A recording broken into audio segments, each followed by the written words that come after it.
So, Dan, welcome. Appreciate you hopping on. I know you're the influencer lead at Spacegoods, right? So, and I Mhm. know you've been using Saral for the last I think, 8 or 9 months. I know you've been in the influencer space for much longer than that, and you guys are crushing it with your influencer program, like we just discussed. So, I just wanted to bring you on, showcase what you're doing right to some of our other brands. So. Yeah, I think let's go back to the. I think a really good place to start is your origin story at Spacegoods. Is like tell me a little bit more about the early days. I know they had Spacegoods had a little bit of an influencer program before you started. So tell me a little bit about how the program started, and then we'll kind of like build up that story from there. Yeah, sure. So I started with Space Goods back in late March this year. Before that, I used to work for My Protein, leading their UK influencer strategy. I was brought onto Space Goods to basically develop it from scratch. So prior to me joining, everything was handled by an external agency. We wasn't really doing anything in terms of paid influencer spend. Pretty much everything was gifting, and it was mass gifting. There was no sort of longevity or relationship focus on that. Everything was just how do we just get as much product out the door as possible. I was brought in to kind of reinvent the strategy that we had. Obviously, brought in more performance focus within that, and looking to try and build a bigger community around the brand rather than just looking at how much product can we get out the door, basically. Hmm, got it. Okay, so where did that community, you mentioned the word community. I know you have somebody on your team now who manages that whole side of things. So where does that come from internally at Space Codes? Because not a lot of brands still think about community as a strategy. Yeah, so I mean, there's kind of, I suppose, it's just trying to think how many reasons we do it for. To be fair, there is a lot of benefits to that. Like Mhm. we're a relatively lean team, and like the same thing applies to recruiting affiliates as it does to bringing on new customers, right? It's always a lot easier to maintain an existing relationship than it is to find a new one. So Yeah. our approach is like we need to keep growing the affiliate roster, but it's much, much easier to try and reactivate and maintain something you've already got. So rather than just trying to consistently reach new people, we've probably got millions worth of followers for the affiliates we've already got. If they only post this once, we're probably not going to convert that. So Mm, the idea there is how do we make sure that we can leverage the work that we've already done as much as possible, for one. mm, Two is just overall community around the brand. Like we want people to talk about us. We want people to be interacting with comment sections on each other. So the more we bring people towards the brand, like there's more unmeasurable halo causing effects that we can generate from affiliates being involved and in a lot of our comment sections on our guys. Like you'll see them interacting with each other, you'll see them talking about the products in the comment section. So if you're looking from the outside in, to you it just looks like, oh, people actually really like this product. Obviously we've manufactured that a little bit, but yeah. it makes it look more authentic. Then for three, it really supports on events, content production, everything like that as well. So whenever we have events going on, the first port of call for us is how do we get the affiliate roster, the community roster that we've got involved. Mm, And then is whenever we need urgent content or we need stuff for paid ads or whatever, it's just a really, yeah. really fast turnaround. And because we've Yeah. spent so long manufacturing these relationships or working on privatizing these relationships, it just means it's like less of an uphill battle to get those. I mean, it's never like 100%. You'll get it the same day or whatever. There's always issues with content Yeah. creation because it just makes that a lot more streamlined. Yeah. Makes a ton of sense. So you mentioned quite a few things there. You said you're doing events where you're calling your affiliate roster, you're Mm-hmm. leveraging them to generate like content for your paid advertising. Obviously, they're affiliates, so they're also driving revenue. You mentioned Mm-hmm. halo effect, so there's that whole awareness and views and engagement. You mentioned the comment sections and like that more organic Mm-hmm. side of things. Um, there's a lot happening here, and then you also mentioned in the origin story that you were primarily, before you joined, they were primarily working with an agency that was doing seeding. Um, what difference do you see in these strategies? Because often we see that we position it as a pyramid, right? It's like there's like foundation's always going to be seeding, like sending a free product, building a relationship. But then from there, you got to create like an ambassador affiliate program. From there, you want to build custom relationships where you're doing these everything that you're doing, right? Mm-hmm. Like how do you see these two strategies? Like what were the results back then? What has changed since you started doing this like more holistic approach? Yeah, so when it came from the seeding side or the gifting side, it was literally just a matter of how can we send out 300 gifts a month to smaller creators just to post. It was very sort of transactional. It enabled us to get the foot in the door in the influencer space. the advantages that Spacegoods had is that the meta budget is so high and we spend so much on paid ads and advertising as a whole is that most people have heard of us. So we don't tend to, we've pretty much fully moved away from seeding as a strategy. We've now Mm. solely progressed into affiliate marketing as our strategy. So when we outreach now, we outreach with the affiliate proposal in there. It was good to sort of get your foot in the door, but I think for longer term success, like it just becomes far more scalable if you look to maintain and reactivate rather than just doing these one-off posts. And with Yeah. gifting, like there's not really a measurable success to that. It's all like perceived benefit because you can't Mm. measure the. You can look at reach, you can look at this, but then how do you actually convert that to success without implementing an Mm. MMM model? So we wanted Mm. the affiliate side as well because it also gives us a way to measure success through code redemptions, which is just an easy angle to look at it. It also gives us the opportunity to offer commission to these guys as well. So again, it just goes back to those relationships. So if you're not getting paid anything or you're not got really an incentive to post, how do you Mm. make people want to do it? Whereas we can now offer commission to these guys. Mm. That means they actually have more of an incentive to post us. Yeah. We do have to play around with that with the paid ad side of things and making sure we just caveat whatever our requests are with that in mind. But Mm.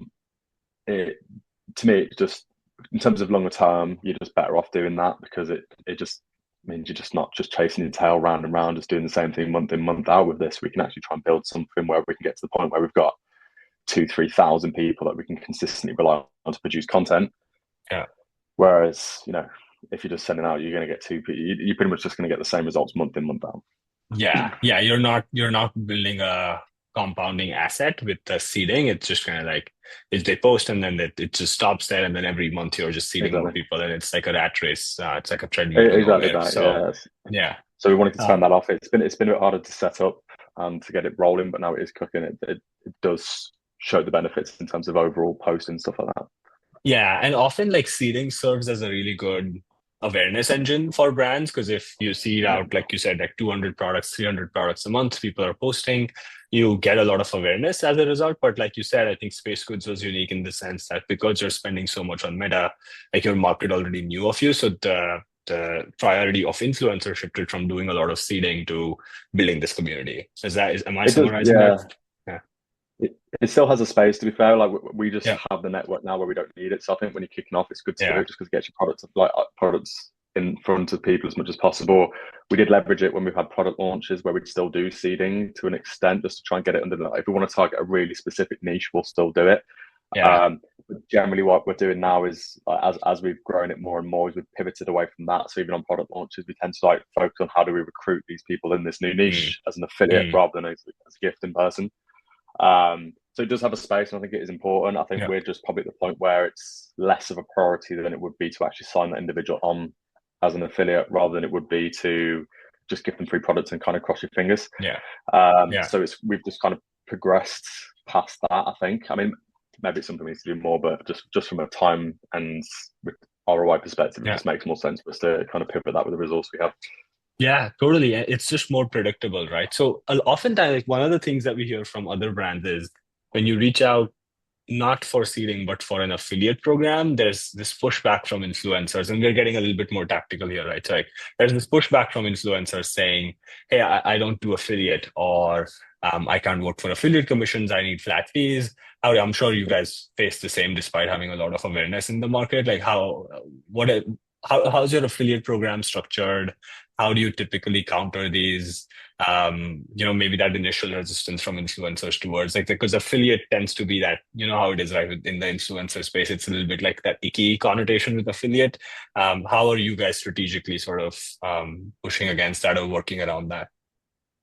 We don't massively. Uh-huh. We just prefer to go for a scale over pushback. So like our kind of idea is there's no point trying to convince someone to join us as an affiliate when Mm, we could the time that it takes us to convince them, we probably could have signed another 5 or 6 people on an affiliate basis. It's just not worth the headache. yeah. Um, and that's the way to put it, but it's just like a time cost thing for us. So the way that we kind Yeah. of look the way that we initially position our affiliate program is we put it as we don't set deliverable expectations. We Mm, don't put contracts in place. Everything mm, is just how do you like we try to position it as a community rather than an affiliate program. So it's like a yeah. community where you can earn rather than an affiliate program where you're just kind of doing an exchange. So we try to Mm, position it in a holistic way. Another thing that we mm, also do is we try to target affiliates based on what we've seen working across so paid influencers. So Mm, if we have a lot of success or somebody's been pushing us for a while, we'll purposely target similar creators that are a lot smaller. mm, Just because generally we see it quite a lot where people have seen the bigger creators and they just want to be associated with the same brand. So yeah. it's a bit of a lower barrier to entry position. So we just try to have to be a bit more tactical. But when we do get the pushback, we don't generally try and Yeah. convince someone to do it because it's just generally it's a waste of time. Gotcha. Yeah, it really boils down to getting the right influencer. And I like the community framing. I think if you just position it as an affiliate program, it's like, okay, I am an affiliate versus I'm part of Yeah. this community. So yeah, makes sense. Okay. And you're solving for the pushback through scale. Like it doesn't matter if you get, 15 or 20% of the people reject you because you're just doing so much scale that it doesn't matter. Okay. Yeah, it's just not Um, worth investing the time into. Yeah. yeah, makes complete sense. Cool. So let's talk about scale because I know you were, especially like before you joined Spacegoods, you're familiar with doing things manually with a larger team and so on. Mhm. At Spacegoods, you got Saral. And in your words, tell me how you're using Saral across this whole process of managing these different partnerships. Yeah, so we pretty much use it across all areas of it, to be fair. So when it comes to I'll go into the affiliate side first, but we use the Hmm. search engine that you've got to Yeah. look for creators. So when we first started, we put in something quite like say, mum creators or people that talk about coffee as the focus. Now we're a lot more developed. We'll use either a specific paid influencer going to lookalikes Mm, and just pull those through, or we just go through the list that we've got and use the SEER tool to just find and plug in 100 plus people at a time who mm, have relevancy to that list. Because I mean, we've got thousands of people at this point, so mm, generally we can try and trust that it's going to pull through the right people. mm, So we've just tried to like at first it was a lot more like we had to kind of tell the tool what we needed, which is normal. Like obviously we had to search a lot more, but now we've got the bedrocks in place. We just try to streamline that as much as possible. So it's just like who's performed on a paid or who's performed on an affiliate basis, find who's like them and just outreach to 100, 200 people at a time. mm, Then we do the same across the list that we've got. So as those develop, we just continuously add to those lists and just try and scale it as much as we can. Then we use it across the automation side of thing as well. So obviously codes will generate product all goes through Saral as well. So we do all the back end stuff through that too. We do still keep like WhatsApp chats going with creators. So we have a big community chat that we use where we send in polls of like who wants to be involved in X product launch yeah. and stuff like that. But yeah, pretty much a lot of the back end, I guess. But tell me about the WhatsApp because I think that's super underrated. So I want you to talk about it. How are you on a tactical basis? How are you facilitating that? When do you get their numbers? Is it a group or is it like one of those WhatsApp community boards where only admins can Yeah. send messages? Like how are people interacting with each other? Are you facilitating like intros and collabs between influencers for Spacegoods? Like tell me more about the WhatsApp side of things. Yeah, so currently it's just a community channel for us. So we Mhm. just put outputs in there. They can respond to them and they tend to like they do tend to have conversations in the like comment sections you can have on each Yeah. statement that we send out. So Yeah.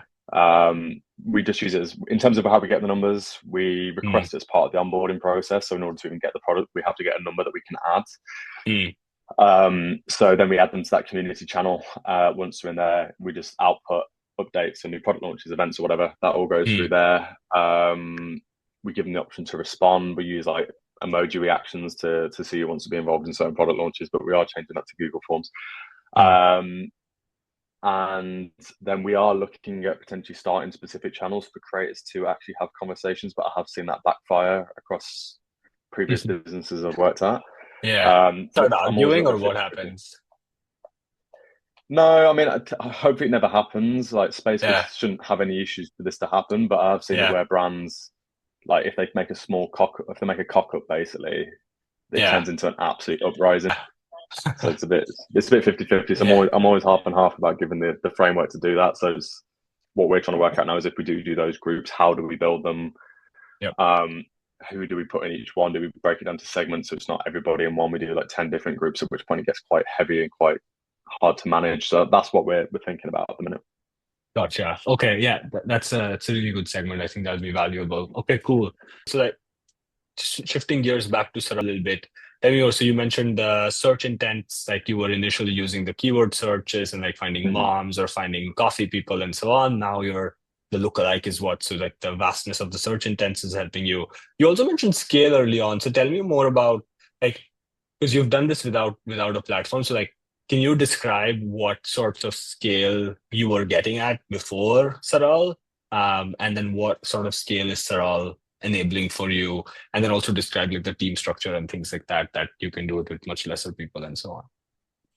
Yeah, so back when I was at my protein, because that's the most relevant one, Yeah. I had a team of 4 people working underneath me there. So that was focused across paid and affiliate Mm, influencers. I think we had a roster of about 300 affiliates, about mm, probably like 40, 50 paid influencers. It's very hands-on. We have used tools there before, but we'd never really had much success. I mean, they had a really, really badly built out back end as well. That meant it was all very, very manual. So we needed a higher team volume to in order to mm, do that. mm, And then just in terms of recruitment, it was all by hand. Like we didn't really trust the tools that we had. There wasn't the list functionalities that Saral has, so it just made it quite clunky.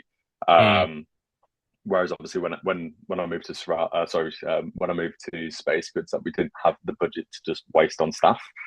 So everything here was like, how do we keep it as streamlined as possible? So you probably remember when I first reached out, I was like, how can we Yeah. automate everything? How can we Yeah. make it so it's really, really streamlined? How can Yeah. we make sure everything's talking to the Shopify? So it's just, I don't really have to do anything on the back end and just streamline Yeah. that whole process, which has really been a massive time saver. So in terms of scale, like the budgets are lower at Spacegoods from a pay perspective, but it has enabled us to massively increase the efficiency of the time that we invest. So, Mm, like where was previously, it'd be minimum 12-month partnerships. So, even though the budgets are lower here in terms of time investments, it's probably way mm, more. So, we mm, just, every little bit of efficiency we can bring in is better. In mm, terms of team, we have one full-time person at the minute who's helping with the affiliates. So they just manage all the comms to affiliates, all the outreach. I try to put as much for them as possible. I'll still do bits here mm, and there as well. But and then we have one guy that works part-time as well, who does some bits just helping with briefing and affiliate outreach too. Moving into next year though, we're looking to try and diversify the way we invest in paid influencers as well. So we probably will recruit another head for the UK on that, but we've done okay. It's just once like influencers are very manual, so the minute you start scaling your budget too heavily, you do need to start looking at extra stuff. yeah. Yeah, makes sense. So tell me more about the delegation side of things because I remember when you started in March, April of this year, it was just you who was doing the whole thing end to end. And very soon you started onboarding your first few team members. We speak with a lot of brands and founders and heads of growth who are sort of looking to kick this off themselves, maybe for the first 3 months to test things out, and then eventually hire staff to delegate it to. What are some key lessons? Like, who do you think people should hire? You mentioned some people are part-time, one person is full-time. Should they go Mm-hmm. for a full-time person? Like, what are your lessons around delegating and sort of transferring some of this responsibility to somebody else? Yeah, I think there's a few kind of key things to consider, and it's not just like a black and white answer. I think Yeah. it depends initially like how much are you investing into the paid side of things because like as a lead that is my priority because that's what drives most of our ROI is the paid influencers. So how much are you investing in that? How much time Mm, does that realistically take and how much do you want to mm, scale it? How do you build out those partnerships? Like for us, we have a good layout of contracts. That means we renew every 3 months, which means it's mm, very, very hands-on. We have to constantly negotiate, we have to constantly try and renew people. So I don't really have time to look at affiliates. And it was when we started up in the budgets, that's when we started looking at a hire so we could bring yeah. them in to help with the affiliates. Yep. We went overseas for that as well, just to try and keep it cost effective. Mm, But yeah, I think I think from an affiliate perspective, you don't need a massive team for that. But once you start scaling the paid time, that does need to be the priority because it is the more expensive option. mm, Um, so just making sure that you're giving yourself enough breathing room to really try and maximize the paid side. mm, That's when I'd really consider bringing in somebody to help with the affiliate side, or that. Then obviously once the budgets keep going up, it's not meta in a sense yeah. where you just turn up the budget and the budget goes up. Like with influencers, Yeah. it's everybody you recruit's another person that needs managing. It's another brief. It's another 2 briefs a month. So there's sort of like diminishing returns on that where you lose efficiency because of time availability. So Mm, I mean, I've got quite a big budget on my own at the minute, but I think realistically, if you're doing short term contracts with a budget of 60, 70K a month, you probably need to really be considering about a paid hire as well. yeah. Yeah, makes sense. So if I try to extract a framework out of what you just said is because you were focusing on, if I put it also in that pyramid framework of ours, is because you were focusing on the top of the pyramid, like the highest ROI, paid relationships, the custom deals, you needed somebody for the lower two rungs of the pyramid, which is the seeding, which you currently don't do, but then the ambassador program, which is Yeah. why you ended up hiring somebody.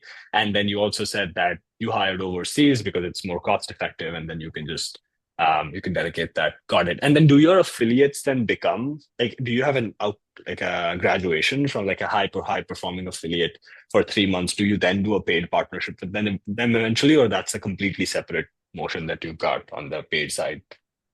We have done it. We don't do it very often. Generally, we're just very, very selective over what we invest money into. Like we like to look at Mm, all the back end metrics. Obviously, we can get performance metrics, and when we do see it from an affiliate perspective, we have promoted. But generally, we don't see like one person massively flying. We see lots of people doing okay. mm, And is we have done it, but yeah, if we saw an opportunity to do that and we thought somebody's worth locking in or we needed more deliverables or whatever, we would do that. mm, But we don't tend to do it very often. The only other exception is if there's somebody that we think has a lot of potential from a paid ads perspective, we might look at bringing them over for that. Gotcha. Makes sense. Cool. Let's talk about results. How are you measuring? What are some of the key? This is your time to brag. So, like, how are you Mm. measuring things? Is it affiliate? I'm sure it's affiliate revenue, views. Like, tell me more about the types of results that you're seeing over the last, 8 or 9 months. Yeah, so I mean, influencers as a whole has been a massive switch on for Spacegoods. So the way that we measure success initially is CAC is the big one for us, is customer acquisition cost. Yeah. Um, Meta contribution overall. So how do we contribute towards Meta's ad spend is another big one. Overall posting volume. We don't tend to measure reach. We tend to measure how many posts we're actually outputting rather than the end reach. We probably will start looking at that, but initially we just want to see how much content output we can get, which is why we look at the affiliate cycle, because like previously it would have been pretty much flat month on month, whereas now we see it going up. And yeah, the way we see affiliates sitting is that, so we do measure them for success. Sorry, measure them for like sales generation, but we kind of see them as a way to offset some additional paid spend rather than as a performance on their own channel. So the idea of the affiliates is to try and de-risk the paid spend. We have had a lot of success. We've been one of the leaders in terms of paid meta boosting partnership ads and stuff like that as well. So we've been a market leader in that.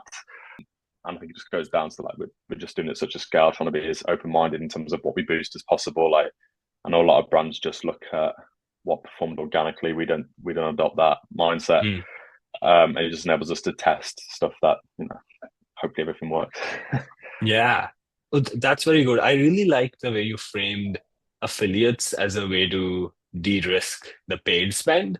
Because it's basically like essentially the program paying for itself in a way, right? Because if affiliates generate X pounds and then you're spending X pounds on paid, like it's basically like it's free, it's like a free money engine. Yeah, it's the first time somebody said that. I think I'm gonna clip that and put that on YouTube or LinkedIn or something. And but yeah, so that's really good. Okay, nice. You mentioned meta contribution of influencer affiliates. Like, how is that like a percentage of the percentage of total meta spend that's going towards partnerships ads? Is that what you mean by Yeah. meta contribution, or that's what you mean? Got it. Yeah. So Yeah, how much of the total meta budget has been eaten up by influencers ads, basically, or partnership ads specifically? gotcha. And are you fine revealing what percentage that is, or roughly how much that is? Is it like 50%, Uh, 20%? Probably keep that quiet for now. Yeah, I don't know if I might Okay. get rinsed if my boss sees me Okay. saying Yeah. Yeah. that. Cool. Yeah. No worries. But it is growing though, is what you said. It's like the percentage of ad creative you're running through partnership It is. ads is growing. From what we hear from our paid media agency, like there's Yeah. nobody else that's got such a high contribution as us.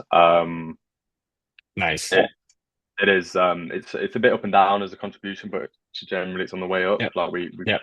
we've tried a couple of different tactics in terms of Mm, posting. So we did an everything goes live on one day push back in September, I want to say. mm, mm, Which then we felt the burn of doing in October because it mm. was a new product launch. We diverted 80% of influencer activity to that. Then obviously that raises CAC because it's a new product. And then obviously Yeah. we don't have as much of the meta budget going towards that product. But so we lost then some of the ads that we originally did for our key SKU went lost efficiency as influencer ads don't tend to run as efficiently as a different kind of brand ad Mm, over time. So we feel the sting of it, but then like I think what our biggest learning is on that is just like don't put all your eggs in one product basket, and Mm, just try and make sure you space out activity. Like a big thing for us is how do we keep the machine flowing for Meta over mm, anything else. Makes sense. Yeah. So everything's kind of positioned as a way to then serve and make the meta machine run more efficiently. That is a big angle for us. Yeah, Yeah. Makes yeah. sense. Yeah. How do you, with that, like, how do you report internally? Because this is another question that we get from a lot of influencer managers is who are maybe new. Like, how do we structure our report? You kind of spewed off a few metrics at me. Like you mentioned, obviously, affiliate revenue, halo effects. You mentioned the volume of content. You mentioned you're not tracking reach right now, but very soon you will, reach impressions, whatever. Like, how are Mhm. you, is there a monthly report that you do internally? I'm sure you do. Like, how are you reporting this up to the founder and the leadership of the company? Yeah, so we look at new customer volume as a key one. So that's our biggest driver is how many new customers we've driven. CAC Mm, versus as well. That's another big driver for us. mm, Um, so those are the key ones. We kind of what we do is we position it as like organic reach. So we have the organic report, which is what the influencers have done through codes, etc. That's the affiliates plus the paid influencers. So then we offset mm, that with paid spend. And that's mm, what we work out CAC. Then we also do meta contribution as well, which is where we look at the total volume of meta spend, how that contributed towards the entirety of the meta budget, and then the CAC that was generating as well. So generally, they do run more efficiently than a BAU brand ad. So basically, that's everything's based on CAC for us really, and what mm. that's looking at. And as a soft metric, we look at things like posting volume, but what was that versus last month? And yeah, that's predominantly the three key sort of areas we look at is Mm, CAC, paid spend, and posting volume as a soft metric. mm. We do want to start looking at reach and like the halo effects we have seen. So it's how do you measure that? Yeah, Um, so we are looking into that at the minute, but from a hard numbers perspective, that's what we're looking at. gotcha. Okay. Yeah, makes sense. Have you seen, you mentioned that obviously the partnership ads tend to work better overall. Have you seen any other sort of proof points of this halo effect? Have you seen like more branded search, more organic traffic? Are you tracking some of that stuff right now, or that's part of what you're saying is upcoming? Yeah, so it's a hard measure because for us, we turned influencers on when we made a lot of other changes across the business that probably do align. Like retention numbers have gone up. Mm, Other areas of the business have seen success, like conversion rates went up a little bit as well. So like there's a yeah. lot of stuff that kind of does align to when influencers went live, but it's Mm, hard to measure that it's isolated. as the only.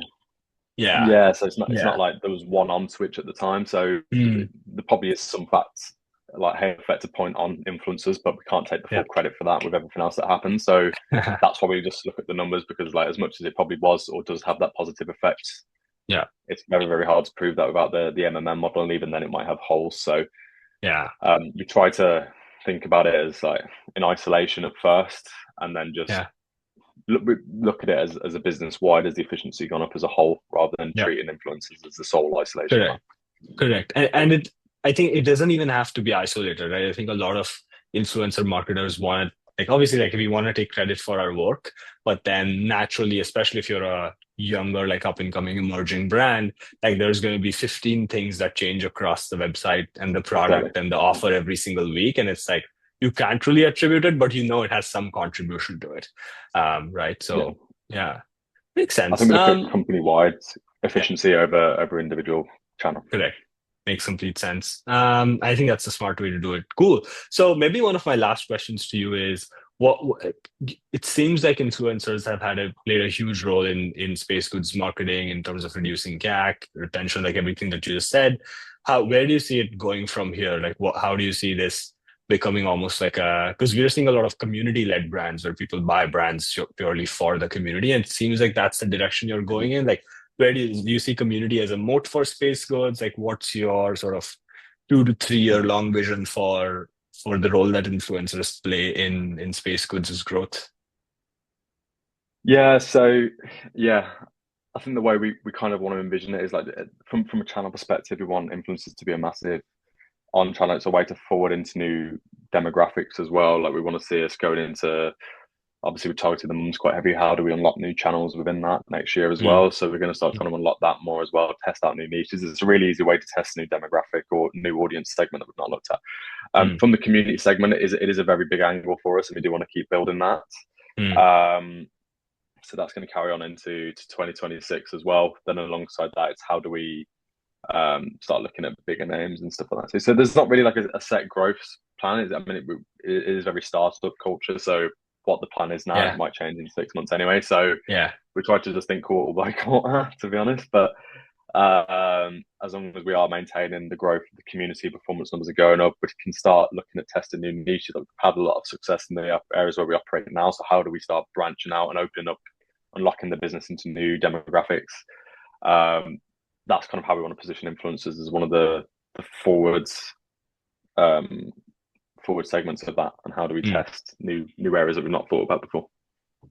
Love that. Awesome. Yeah, a lot of our brands, I can send you some info later on, but a lot of our brands have actually like diversified their core demographic into like completely unrelated segments, and then had success with influencers. So I can Yeah, send you some examples of that. it Um, would be good to see there. Like I've seen it before where brands get too isolated, and then if anything happens with that niche, which can happen, yeah, it's almost like having all your stocks invested in one asset, like yeah, all your money invested in one stock. Sorry, like it can yeah, bite you in the ass. correct.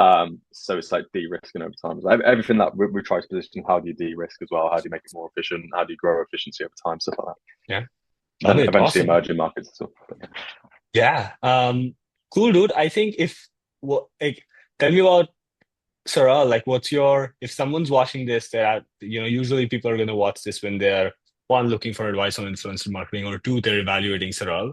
Like what's your because you've been using it for so long and you've scaled your program on the platform, like what's your advice to somebody who's on the fence about getting Saral or doing influencer marketing with it?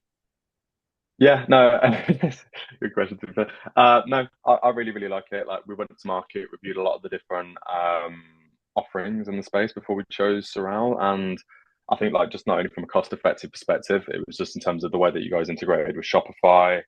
The flexible payment plans are great as well, but mainly it was just like it just enabled us to automate as much of the back end as possible. It required as little input from me. It was well integrated into Shopify that meant we could streamline that process. The automation on emails, it just it saved me a lot of time. The search tool is great as well. Obviously, that's what you need when you first building the program up. But I think now that we're up and running, it just saves time. I can sit there at 9 o'clock at night and pump out 100 emails without having to think about it. So it's just Yeah. just been a massive, massive time save compared to what I've done previously. At least it used to be Yeah. a nightmare. Amazing. That's good to know. Yeah. Thanks for saying that. Thank you. Thank you for doing this. And yeah, all the best with your influencer Mm. program. Well, thank you very much.